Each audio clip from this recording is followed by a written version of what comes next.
O Here, onse Here, wat kan ons U bring uit dank vir U goedheid, U weldade, U barmhartigheid? As ons eerlik moet wees, dan is die antwoord niks. Niks. Want o Here, ons moet vanmôre bely, ons is so besig met so baie ander dinge. Dinge wat ons tyd in beslag neem.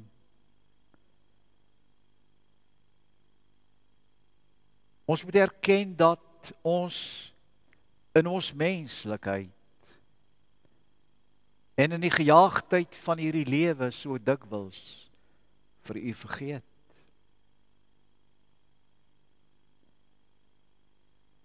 En nou het U in die verseentheid en in die genade alreeds daar in die skepingstyd in dag eenkant geplaas, eenkant gesit, dat ons net kan rustig word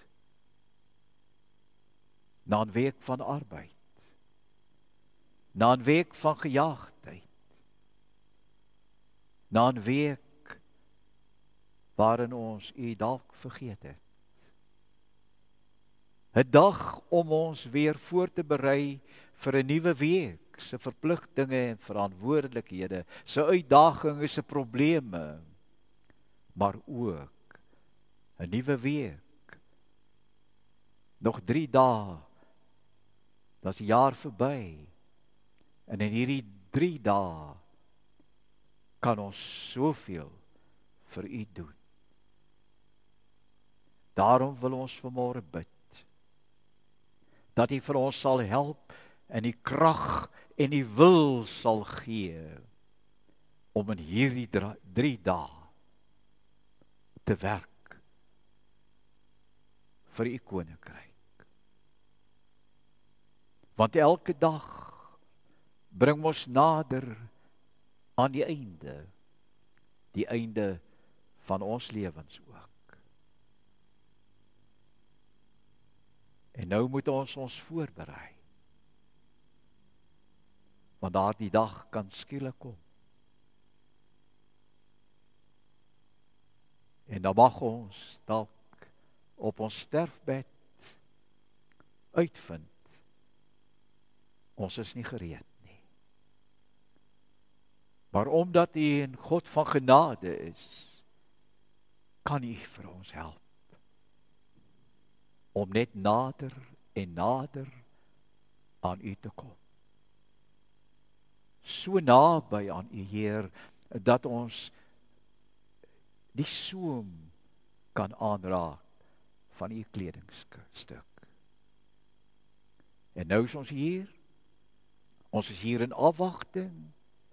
En ons vra vir U, Here, dat U vir ons in hierdie uur sal seën met die goeie tyding, die blye boodskap, die evangelie boodskap, U boodskap. Ons bid dit in Jesus naam. Amen. Ons skriflesing vanoggend kom uit Lukas, die 2de hoofstuk. Lukas hoofstuk 2. En al is Kersdag verby, is ons nog steeds besig met Jesus wat vir ons gekom het. Jesus wat gekom het om die regte pad vir ons aan te wys. Want jy sal onthou ons oorhoofse tema van hierdie aantal boodskappe is alle paaie lei na Jesus, en ons gaan dit vanmôre ook weer ervaar. Kom ons lees Lukas 2 en dan vanaf die 10de versie. Toe sê die engel vir hulle, vir wie? Vir die skaapwagters, moenie bang wees nie. Nou in die ou vertaling, ek hou baie meer van die ou vertaling, waar daar staan, moenie vrees nie. Want jy weet, om te vrees is geweldig. Is baie groter en meer intens as om net bang te wees. Moenie vrees nie. Want kyk, ek bring vir julle die goeie tyding.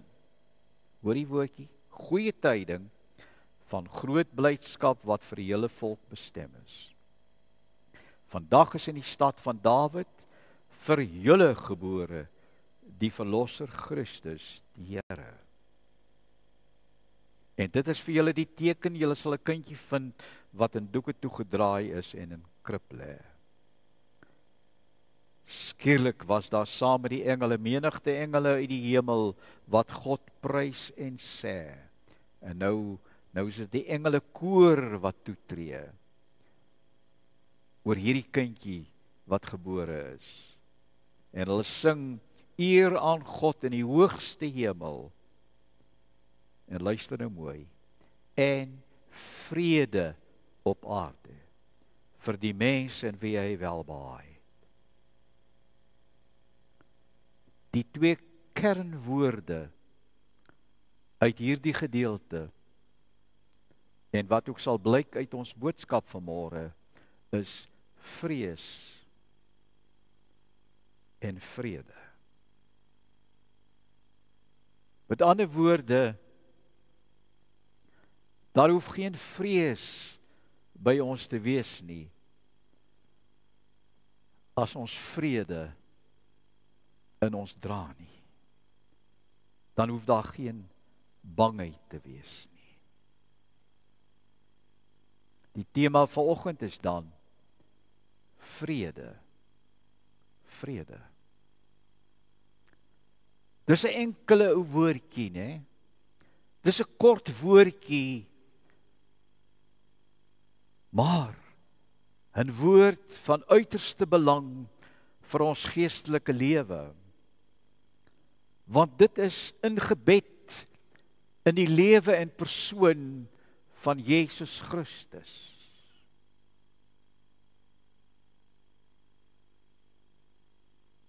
Paulus sê dit so pragtig in Kolossense 3 vers 15 en hierdie gedeeltetjie was nie deel van my boodskap nie, maar my vrou het dit as 'n Kersgeskenk op die geskenkie wat sy vir my gegee het sy hierdie gedeelte ook daarin gevoeg. En luister mooi. Die vrede wat Christus gee, moet in julle gestalte kry. Ek herhaal, die vrede wat Christus gee, moet in julle lewens gestalte kry. Met ander woorde, ons moet 'n lewe van vrede leef. 'n Lewe van vrede uitleef, sodat ander dit ook kan raak sien. Vrede. Wie se vrede?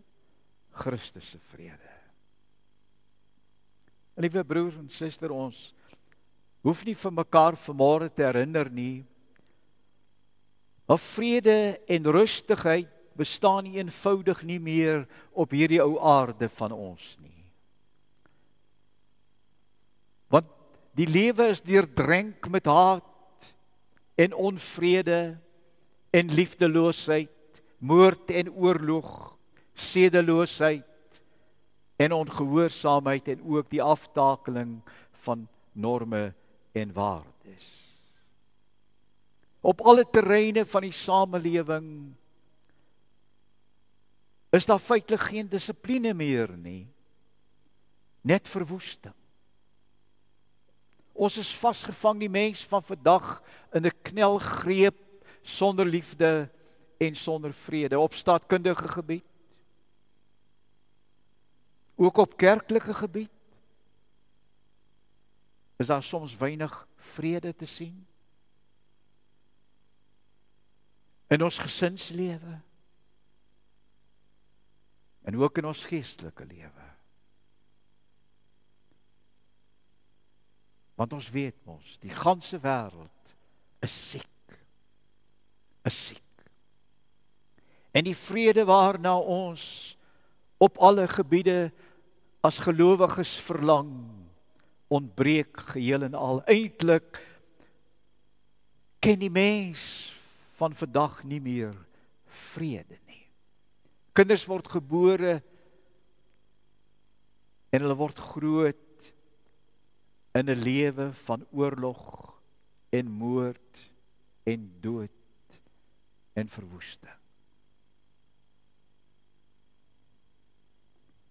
En mag ek dit vanmôre sê, daar waar ons vrede kan kry, soos nou in hierdie oomblikke, baie van ons soek dit nie op nie. Hier, liewe broer en suster, is waar vrede neerdal, soos wat ons vanoggend hier sit.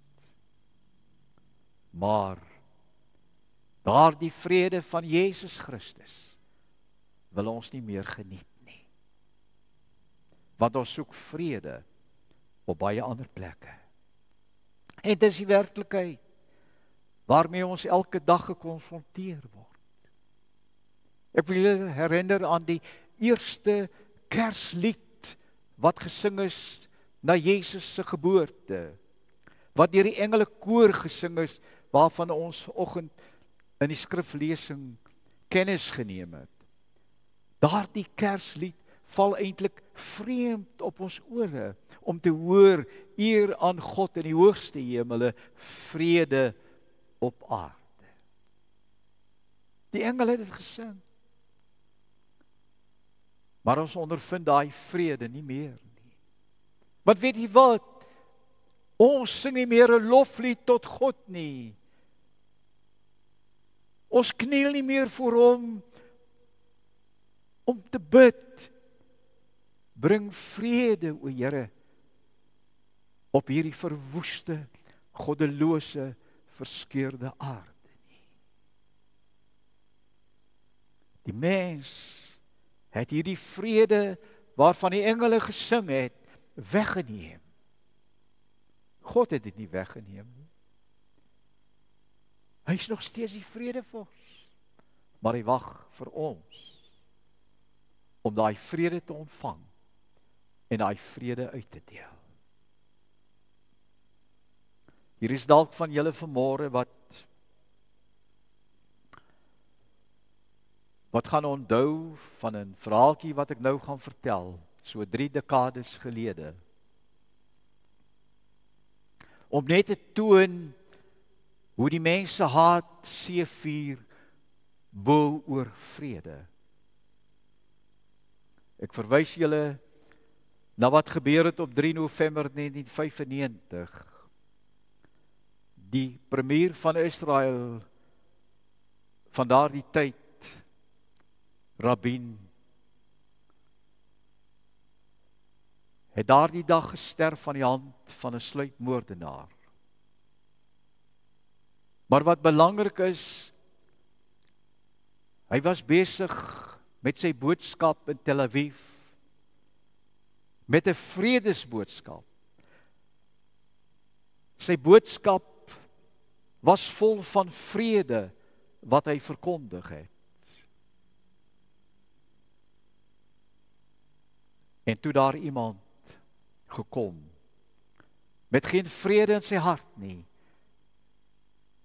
en hy skiet vir die premier dood. En weet jy wat? Hierdie man se laaste woord, voordat hy gesterf het, was 'n enkele woordjie, Shalom, vrede. Vrede. Ons kan sê, dit was sy nalatenskap aan Israel. Wêreldleiers, ons weet dit mos, deurklief die lugruim met hulle strale op soek na vrede tussen lande. Ag, ons hoor dit daagliks oor die nuus. Ek wil eintlik sê hulle wedywer met mekaar in hul soeke na vrede. Hulle wil hierdie siek wêreld gesond praat. Hoor die woordjie? Praat. Hierdie siek wêreld gesond praat. Maar te vergeefs, want hulle gebruik nie die regte pad na vrede toe nie, want die regte pad na vrede loop na Jesus Christus toe. Daar vind jy die ware vrede. Sonder hom alles te vergeefs. Maar kom ons los nou die wêreldtoneel so eenkant toe. En ons vra vir onsself af, hoe lyk ek? Hoe lyk u? Hoe lyk ons? Is daar vrede? Dra ons vrede in ons harte? Is daar vrede in ons huise? Is man en vrou in 'n vegtende bui opgestel teenoor mekaar sonder vrede of in gelid langs mekaar in volle harmonie? En in ons breë familiekring is daar werklik liefde en vrede. Maar kom ons kyk dieper, hier diep binne in ons, hier in ons sielelewe. Hoe is dit daar gestel? Hier in ons harte, wat dra ons in ons harte? Hoe lyk ons hart? In menige geval, dwars deur die ou wêreld, is daar onvrede in ons siele. Hoekom? Want ons maak nie plek vir God nie. Ons het hom uitgerangeer op 'n syspoor en gebruik hom slegs as 'n noodklep net wanneer ons hom nodig het. Maar was daar dan nooit vrede op hierdie aarde nie? Het ons al ooit gehoor van vrede? Of het hierdie ou wêreld maar net ontstaan in onvrede? Ja, daar was. Daar was. Vanaf die skepingsdag af het God sy vrede ingebou in sy skepingswonder. Daarom kon Adam en Eva vredevol saam met mekaar in die paradys leef, saam met mekaar, saam met die diere in vrede, ook tussen die mens en God was daar vrede, so vertel die Bybel vir my. In die tuin van Eden het die mens sonder vrees saam met God gewandel. Maar wat gebeur toe? Ons weet, ons ken die geskiedenis, ek gaan nie lank daarop uitbrei nie. Die grootste vyand van vrede verskyn op die toneel en sê vir die mens, dit wat God vir julle gesê het, daardie boom se vrug, julle kan maar daarvan eet. Julle sal nie sterf nie. Wat 'n leuen. Wat 'n leuen. Maar Satan is mos die vader van die leuen, tot vandag toe nog. En wat doen die mens? Luister na Satan. Hulle eet van daai verbode vrug en sondig so teen God. En so word vrede uit die paradys verdryf. En vrede uit die harte van mense verdryf, dat ons nou in onvrede leef, tot vandag toe. Maar ten spyte van dit alles, weet u wat? God begeer om aan ons weer vrede terug te gee. Want hy is 'n God van liefde. En hoe gee hy dit terug? Hy het sy seun na hierdie gebroke wêreld gestuur. En die engele het gesing, vrede op aarde.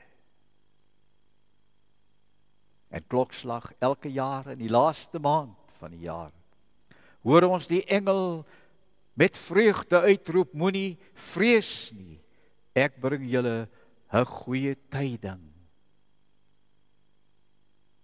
'n Goeie tyding? As die wêreld so lyk? Ja, want 'n siek wêreld het genesing nodig. En daai genesing lê in die boodskap van alle eeue, die ou tyding van God se heil, van Jesus sondaars liefde, sy liefde sonder pyl.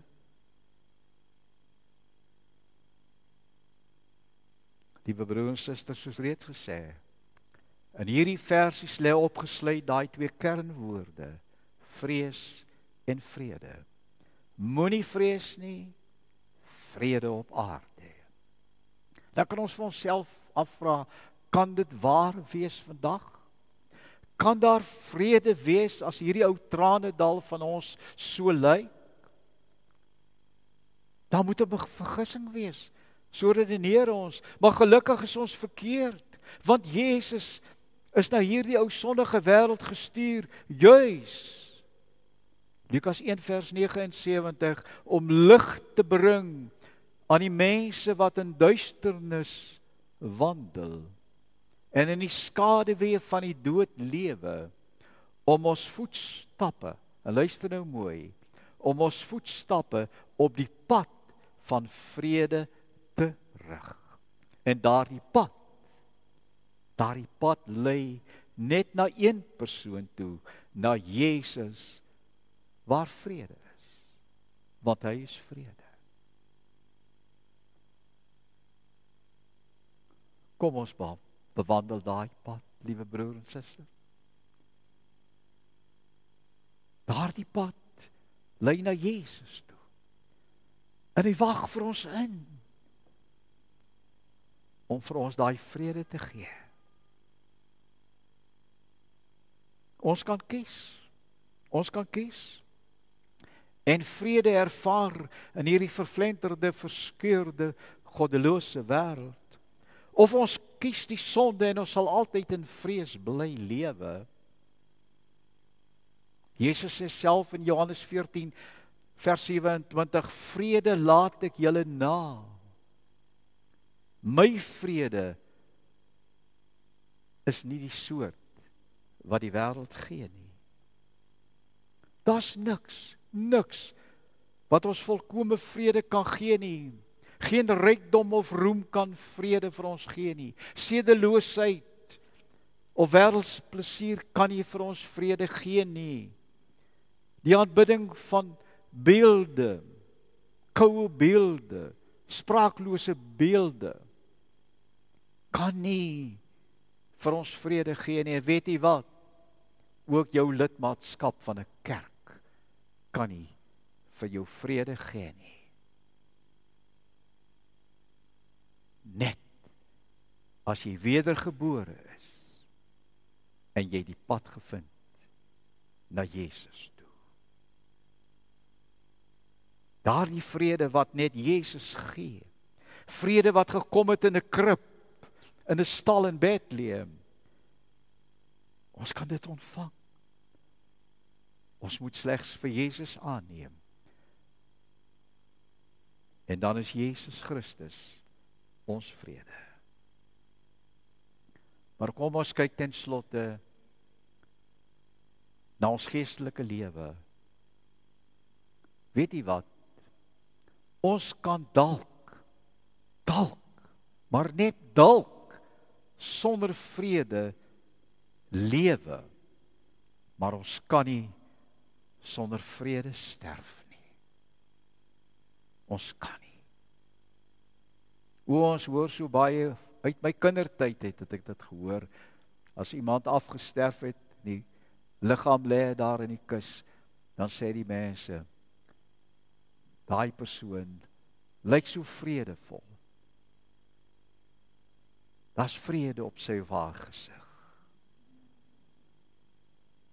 Weet jy, dit is skrikwekkend om te weet dat as ons nie in ons sterwensuur God se vrede het nie, dat ons ook nie sy hemelse vrede sal smaak nie.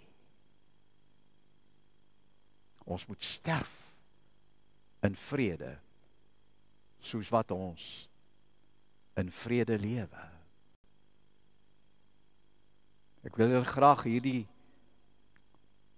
verhaaltjie net vertel van hoe iemand gesterf het. Sy naam was Richard Baxter, 'n vrome, godsdienstige dienskneg van die Here. Hy het sy hele lewe gewy aan die koninkryk. Hy het sy hele lewe gewy om die evangelie boodskap uit te dra in vele lande. Hy het sy Here geken. Maar hy het 'n pynvolle dood gesterf. Ja, net so terloops, Christene word nie altyd gespaar nie, né? En wat belangrik is van hierdie verhaaltjie, voordat Richard Baxter sterf, daar op sy sterfbed, het hy uitgeroep, I have pain, lots of pain, but I have peace. I have peace. Take me, Jesus, in your hands. I have peace. Ek sterf in vrede. Daarom, ons kan nie bekostig om sonder Jesus Christus te sterf nie. Liewe broer en suster, en ek sê dit vir myself en vanmôre in my stilte tyd, tussen 5 en 6, dat ek dit weer besef. Ek moet vrede maak, terwyl ons nog genade tyd het. Vrede maak met Jesus Christus, kniel voor hom in ootmoed, buig voor hom met eerbied en ontzag, smeek hom om jou vas te hou en skoon te was in sy kosbare bloed. Want alle paaie lei na Jesus. Hy is die bron van alle lewe. Hy is vrede. Ja, ons kan nie vrede ervaar te midde van 'n goddelose wêreld vol van haat en liefdeloosheid. Maar dan moet ons hom ken. Omdat hy die Vader van vrede is. Dan moet ons hom dien omdat hy vir ons vrede gee. Dan moet ons vir hom werk sodat ons vredevol eendag kan sterf. Weet jy wat? Weet jy wat? Hy staan gereed om op hierdie oomblik, en luister nou mooi, om op hierdie oomblik sy hande oor ons hoofde uit te strek, sy hande op ons hoofde te plaas met die woorde Shalom, vrede. Gaan hier uit vanmôre met vrede in julle harte. Amen. O wonderlike hemelse Vader, dankie dat U nou so pas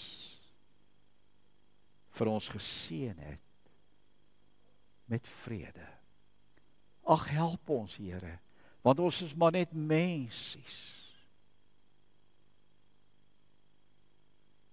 wat in 'n wêreld is van onvrede. Help ons dat ons hierdie vrede wat U so pas vir ons gegee het, sal vertroetel en koester tot die einde toe. Amen.